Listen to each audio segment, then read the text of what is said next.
हाँ जी दोस्तों नमस्कार, स्टडी हंगर्स पर आपका बहुत-बहुत स्वागत है। आशा करता हूँ आप सभी बहुत अच्छे होंगे और अपनी तैयारी को एक नई दिशा दे रहे होंगे। साथियों अगर आप हमारे चैनल पर नए हैं तो चैनल को सब्सक्राइब ज़रूर करें और हम आपके साथ डिस्कस कर रहे हैं एनसीईआरटी की कक्षा 5 की पर्यावरण की किताब और ये सीरीज़ का हमारा तीसरा वीडियो है और आज हम डिस्कस करने वाले हैं पार्ट 3 चखने से बचने तक। तो चलिए इस पाठ को स्टार्ट करते हैं और इसमें जो है स्वाद की बात कही गई है और पेट में हमारे में खाना किस तरीके से पचता है यह बात इसके अंदर बताई गई है।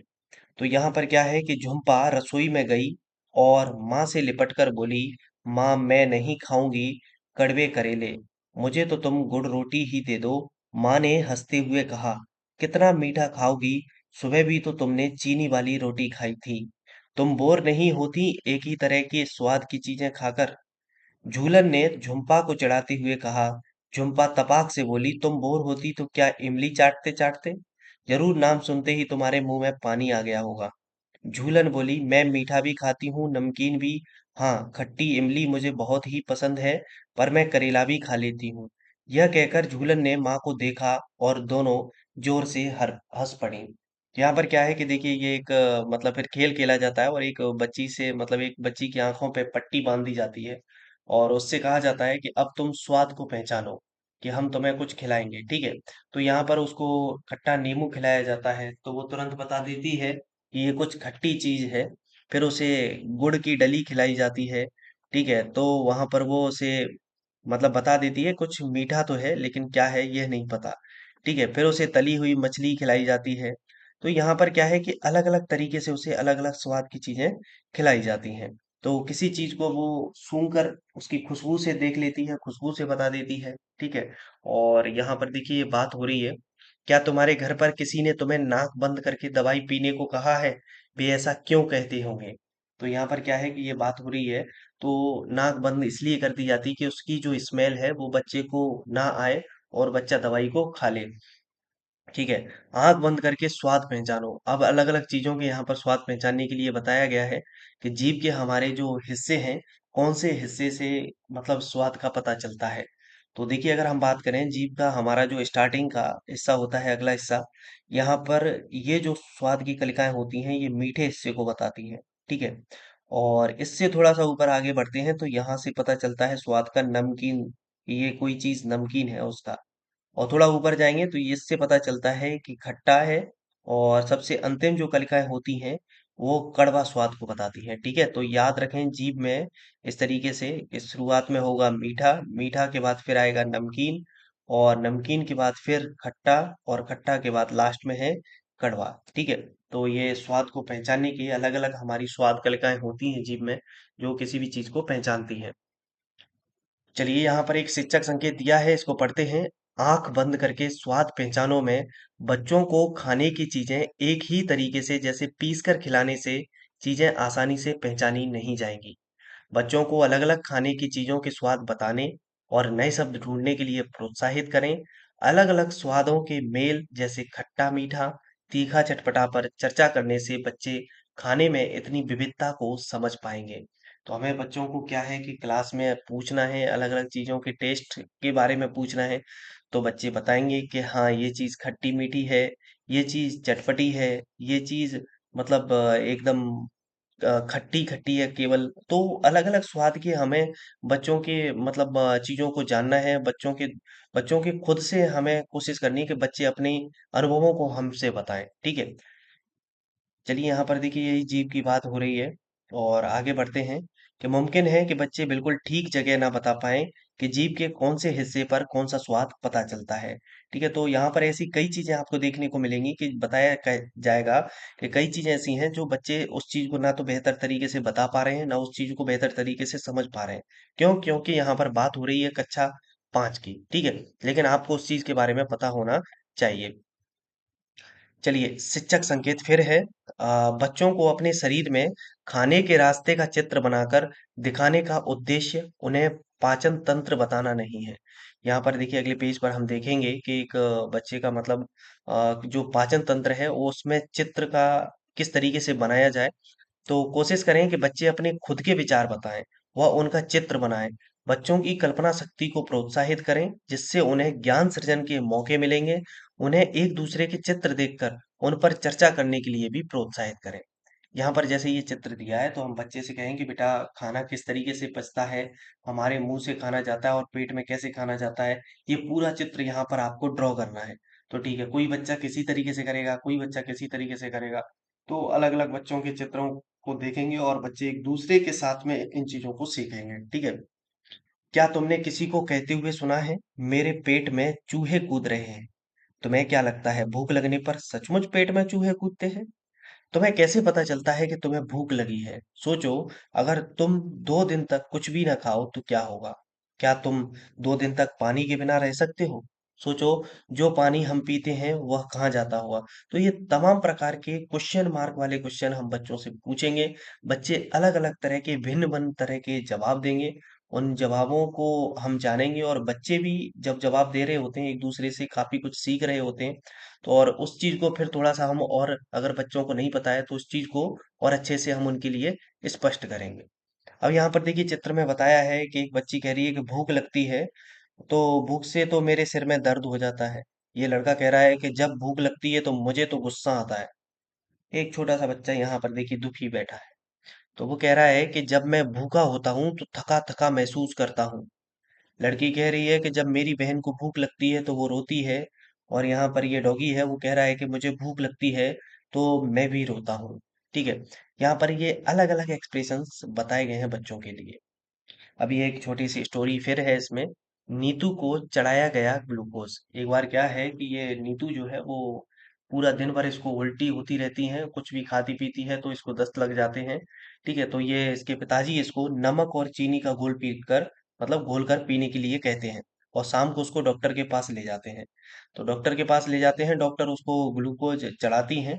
ठीक है, तो वो कहती है, डॉक्टर आंटी से उसने कहा, खाना और पानी शरीर में ना रुकने की वजह से शरीर में कमजोरी आ गई है, तुम्हारा पेट खराब है। ग्लूकोज चढ़ाने से बिना खाए पिए तुम्हें जल्दी ताकत मिल जाएगी और हिम्मत भी।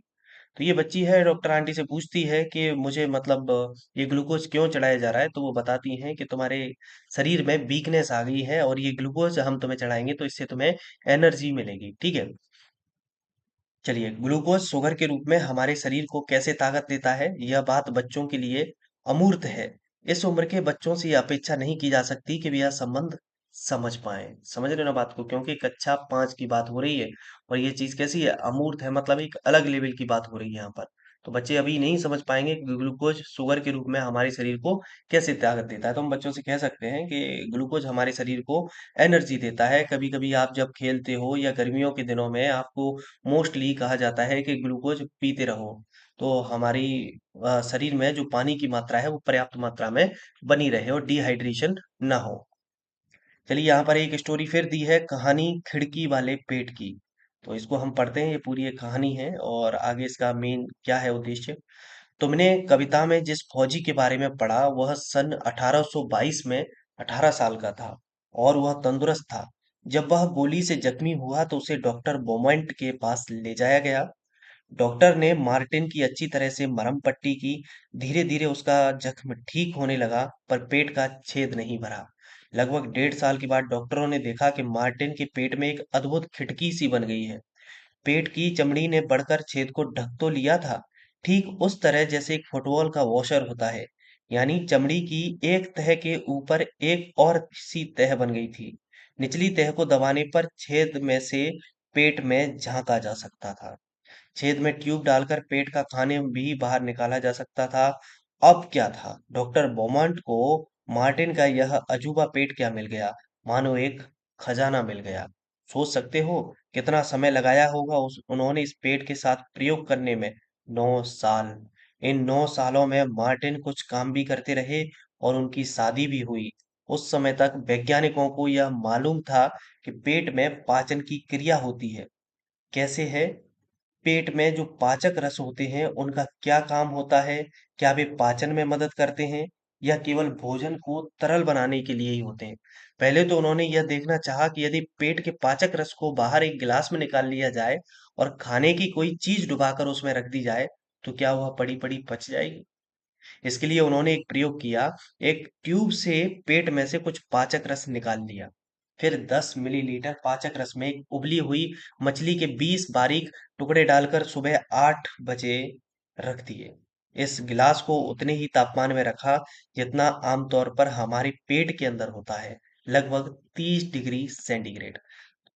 दोपहर के 2 बजे तक उन्होंने देखा कि मछली के सब टुकड़े पूरी तरह से घुल चुके थे। फिर उन्होंने इसी तरह कुछ और भोजन पेट के पाचक रस में रखा और वही मार्टिन को खिलाया। अलग-अलग भोजन पचने में कितनी देर लगी, उसकी तालिका बना ली। यहाँ पर देखिए उन्होंने मतलब ये पूरी की पूरी एक स्टोरी है। एक सिपाही था, वो क्या है कि ये घायल हो जाता है और उसके पेट में गोली लग जाती है और वो डॉक्टर को दिखाने जाता है तो उसके पेट में वो है छेद रह जाता है। अब पेट के अंदर की जो भी पाचन की क्रिया थी वो डॉक्टर मोमेंट उस चीज को देखते हैं, उस पे लगभग 9 साल तक रिसर्च करते हैं और वो देखते हैं कि ये जो हमारे पेट में जो रस है, आम्लिक रस है, इसकी वजह से कितनी देर में कोई चीज हमारे पेट में पच पा रही है। ठीक है। और उन्होंने पेट में से वो निकाला भी अम्ल को और बाहर रखा। देखा कि उन्होंने बाहर कोई चीज कितनी देर में पच रही है और अंदर पेट में कितनी देर में पच रही है। तो उन्होंने पूरी की पूरी एक ये तालिका भी बनाई कि उबला हुआ दूध कितनी देर में पचेगा, कच्चा दूध कितनी देर में पचेगा। ठीक है। डॉक्टर बोमेंट ने मार्टिन के खिड़की वाले पेट के सहारे पाचन के कई रहस्य खोले। उन्होंने तालिका से देखा कि पेट में खाना जल्दी पचता है। जल्दी पचाने के लिए हमारा पेट खाने को खूब घुमाता हिलाता है। वह यह भी देख पाए जब मार्टिन दुखी या परेशान होता तो उसका खाना ठीक से नहीं पचता। यही नहीं, उन्होंने बताया कि हमारे पेट का पाचक रस एसिड अम्ल की तरह होता है। क्या तुमने किसी को कहते हुए सुना है कि पेट में एसिडिटी हो गई, खासकर जब ठीक से खाना नहीं खाया हो या पचाया हो। उनकी वैज्ञानिक खोज को दुनिया के सभी वैज्ञानिकों ने सराहा। फिर कितने ही अन्य प्रयोग दुनिया के कोने-कोने में किए गए। क्या कहा तुमने? पेट में गोली मारकर? नहीं भई, बाद में उन्होंने भाले ये प्रयोग किसी के पेट में गोली मारकर नहीं किए। ये प्रयोग दूसरे वैज्ञानिकों ने मशीनों की सहायता से किए। तो कहो कैसी लगी मार्टिन के पेट और तुम्हारे पेट की कहानी? तो ये पूरी की पूरी पेट की कहानी के माध्यम से मतलब पाचन की जो क्रिया है उसको समझाया गया। इस सच्ची कहानी में बच्चे वैज्ञानिकों के काम करने के व्यवस्थित तरीके और विज्ञान के इतिहास की एक रोचक दास्तां पढ़ेंगे। बच्चों से अपेक्षा नहीं है कि वे पूरी तरह से पाचन क्रिया को समझ पाएं। पेट क्या होता है, आंतें क्या काम करती है, यह सब वे बड़े होकर जानेंगे। चलिए यहाँ पर आप देखिए ये दो बच्चे दिए गए हैं। एक बच्ची है रश्मि और ये 5 साल की है, ये दुबली पतली है एकदम। और एक ये लड़का है कैलाश और ये 7 साल का है।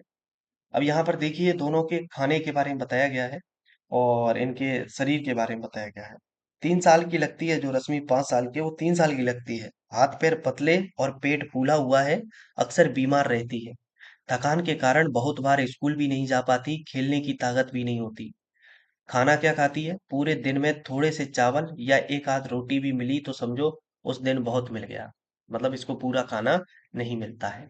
और कैलाश क्या खाता है? ये 7 साल का है। उम्र से बड़ा है। शरीर मोटा और थुलथुला है। पैरों में दर्द रहता है। फुर्ती से कोई भी काम नहीं कर पाता। बस से स्कूल जाना, दिन में कई घंटे टीवी देखना। खाने में क्या खाता है? घर का बना खाना उसको पसंद नहीं। दाल चावल रोटी सब्जी से दूर रहता है। बाजार के चिप्स बर्गर कोल्ड ड्रिंक बस यही भाता है उसे। तो यहाँ पर दोनों बच्चों की अलग अलग बात कही गई है। एक बच्चा है जिसको भरपेट भोजन भी नहीं मिल रहा और एक बच्चा है जो कि बाहर के खाना पर निर्भर है और उनके शरीर में आप अंतर देख पा रहे हैं। तो डॉक्टरों ने इनके दोनों का कद और वजन नापा और इन चीजों पर फाइनली डॉक्टर आए तो उन्होंने कहा कि इस बीमारी का एक ही इलाज है, सही खाना। यदि बच्चों को सही तरीके से पौष्टिक भोजन जो है यदि वो मिलेगा तो वे शारीरिक रूप से फिट भी रहेंगे और उन्हें ये बीमारियां भी नहीं होंगी। तो भरपेट खाना सभी बच्चों का हक है। एक तरफ है कैलाश जो घर का खाना पसंद नहीं करता और दूसरी तरफ है रश्मि जिसको पेट भर खाने को मिलता ही नहीं। भरपेट खाना सभी बच्चों का अधिकार है। हमारे देश में लगभग आधे बच्चे रश्मि जैसे हैं। उन्हें ठीक तरह से बढ़ने के लिए जितना खाना चाहिए उतना भी नहीं मिलता। ये बच्चे कमजोर रहते हैं और कई बीमारियों के शिकार हो जाते हैं। सरकार का मिड डे मील लाने का एक ये भी इसी के अंदर प्लान था। मिड डे मील को इसलिए लाया गया है।